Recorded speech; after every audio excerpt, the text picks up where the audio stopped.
Beban pajak yang akan ditanggung masyarakat akan semakin berat pasca pemerintah menaikkan tarif pajak pertambahan nilai dari 10% menjadi 11% mulai 1 April 2022. Kini giliran tarif pajak bumi dan bangunan juga akan naik. Pasalnya, dalam rancangan undang-undang tentang hubungan keuangan antara pemerintah pusat dan pemerintah daerah, batas atas tarif PBB pedesaan dan perkotaan atau PBBP 2 ditetapkan sebesar 0,5%. Tarif ini lebih tinggi dari ketentuan batas maksimal tarif PBBP 2 yang berlaku saat ini sebesar 0,3%. Untuk diketahui, RUU HKPD telah disahkan oleh Panitia Kerja RUU HKPD Komisi 11 DPR RI Selasa 23 November. Proses selanjutnya, belait ini akan dibawa dalam pembahasan di rapat paripurna DPR RI terdekat untuk disahkan menjadi undang-undang.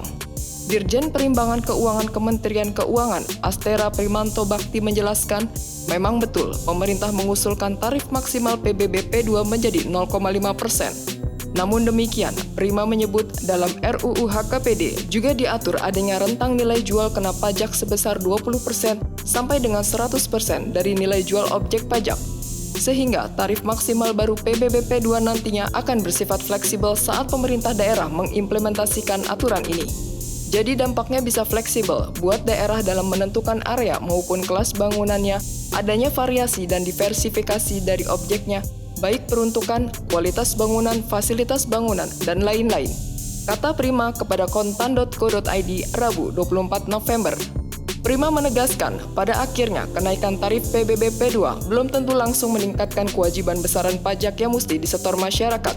Sementara itu, pengamat pajak Center for Indonesia Taxation Analysis Fajri Akbar menilai, kenaikan tarif PBBP 2 adalah konsekuensi dari restrukturisasi pajak daerah dan rasionalisasi retribusi daerah yang juga diatur dalam RUU HKPD.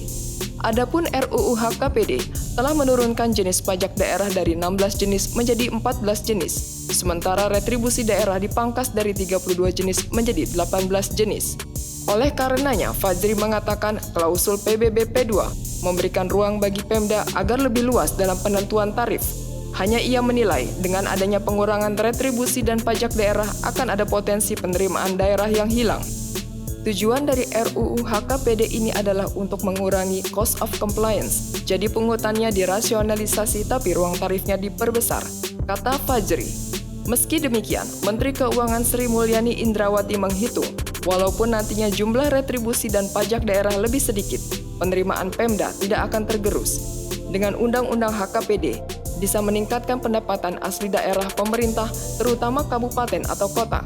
Bila menggunakan baseline 2020 bisa naik hingga 50%. Kata Sri Mulyani saat rapat kerja dengan Panja RUU HKPD Komisi 11 DPR RI Selasa 24 November.